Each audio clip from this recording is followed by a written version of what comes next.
Hello guys! Sobrang traffic kaya ito mag-video na lang muna tayo. Tapos dito ako dumaan sa Mindanao Avenue. Sabado ngayon. Tapos rush hour kaya yan. Magtiis tayo sa traffic guys.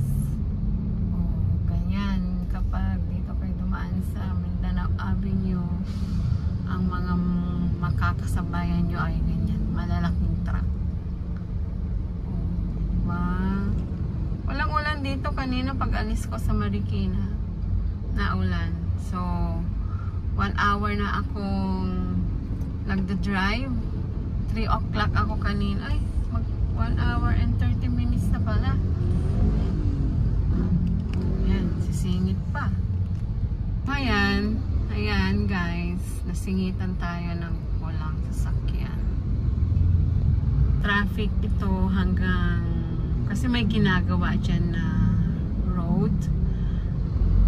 So, paglampas naman doon, wala na traffic. Paglampas mo, NLEX na ang labas mo. Kami ay pupunta ako ng Pampanga. Dadaanan ko sina Ate Ay at saka si Ate Jane. Pero yun nga, 4:30 labas nila. So baka 5 o'clock na ako makarating doon. No choice sila, kundi antayin nila ako.